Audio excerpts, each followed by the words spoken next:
There's obviously a lot of talk about the gun debate right now in Nashville, and we're going to talk a little bit more about an interesting story. A flower shop there is refusing to provide services for the RNC. Yes. Having a meeting in Nashville. The flower shop owners say the money is blood money, effectively, because Republicans support the Second Amendment. Yet then say it's not political. And how is this any different than a baker who does not want to bake a cake? You know, we'll talk about the legal implications thereof coming up later. We're also going to discuss this. Well, Senior, we're going to talk about it, I should say, with Jason Miller. He joins us now. There he is, Jason Miller. Sorry about that. It was a little awkward, but hello, Jason. Great to see you. Great to be with you. All right, so let's talk about President Trump. He's in all these legal battles right now, and at the same time, we see his poll numbers on the rise. But I specifically want to talk to you about that clip we just heard there about Donald Trump and how he's going to target, or not target, but go after and hold them accountable, the bureaucrats, the DOJ and the FBI. Talk about how this fits right into his platform for 2024. A very important message that I think a lot of Americans are recognizing as a problem for the first time, and that's this two-tiered system of justice in the United States. And as part of this, it's not just the weaponized prosecutors or judges that are in our system. Even the fact that George Soros spent $40 million to elect these radical DAs all over the country just Is that this all, last Jason? year. Just $40 million? Is that it? I'm kidding.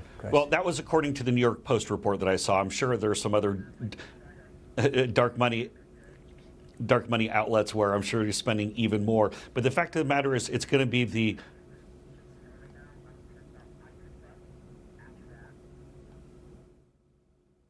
I think we might have some trouble with Jason's audio. While we try to get that connected, we'll talk about the lawsuit here in a second when we get Jason back. But Michael Cohen. Okay, we have Jason back. Let's talk a little bit, Jason. I'm sorry about that, but let's talk about Michael Cohen and this lawsuit. Donald Trump has filed a $500 million lawsuit. President Trump just tweeted out that Bill Barr thinks it's about time that something like this happened. Cohen's accused of violating the attorney-client privilege.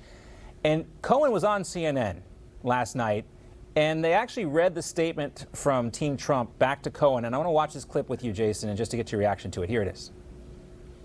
Michael Cohen has zero credibility. Any and all statements made by him about President Trump and others should be disregarded as the rantings of a deeply troubled, jealous, and sad individual who is clearly trying to rehabilitate his image by selling what's left of his soul through lies and deception. If there was anything left of his soul in that moment, it just left his body. You can see it just looked like he melted in real time. Here's the deal, John. If you play stupid games, you're going to win stupid prizes. Michael Cohen, who used to be an attorney for President Trump, is someone who clearly violated his fiduciary obligations to President Trump, violated confidentiality agreements, violated attorney-client privilege. He's been illegally profiting off of the president. And so that's why President Trump filed this massive lawsuit against Michael Cohen. And it's something that, quite frankly, a lot of scholars and legal experts are saying is a smart thing to do. But what does Michael Cohen do? He runs to CNN to go sit there in studio to continue disparaging President Trump.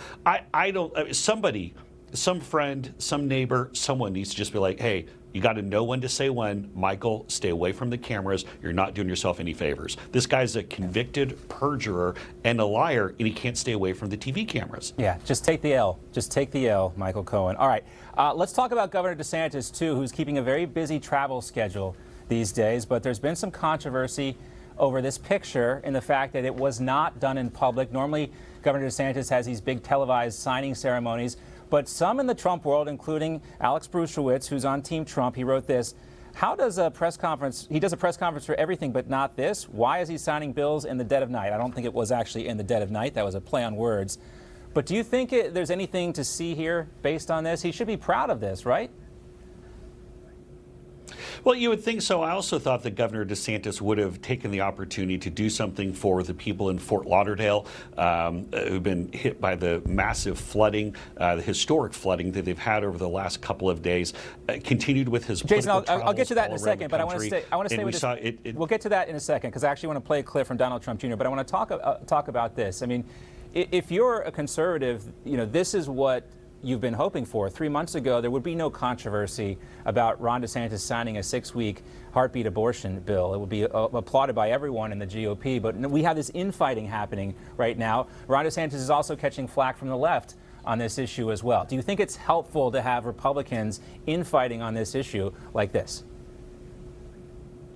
Well, Governor DeSantis is going to have to run his own campaign for president, which is very clearly already started, even if he hasn't formally filed the paperwork on this. He's going to have his own deal. President Trump is going to go and run his campaign the way he wants to. But again, signing something late at night, again, seems like you don't want to be doing it. Yeah, I haven't seen any video. I'm not saying it doesn't exist, but we'll look to see if there's any video. Real quickly, too, let's play that clip from Donald Trump Jr. talking about the flooding in Florida. I understand your ambition and the people who want to make a lot of money who are pushing you to run for president, but leaders lead. You get your ass on a plane and you come back and you deal with the issues. Is this what it's going to be like in Florida for the next 2 years? Is he just going to be absent because he's running for president and he's going to put the well-being of the people of Florida on the back burner? Well, what do you think? Don Jr. was spot on. It's a simple phone call. You can call, whether it be the mayor of Fort Lauderdale, or you call the county executives.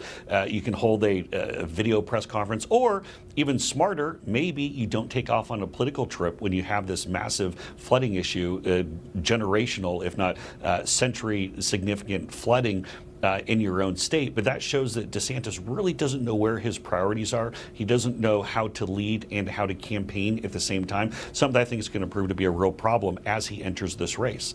Jason Miller, great to see you. Thank you.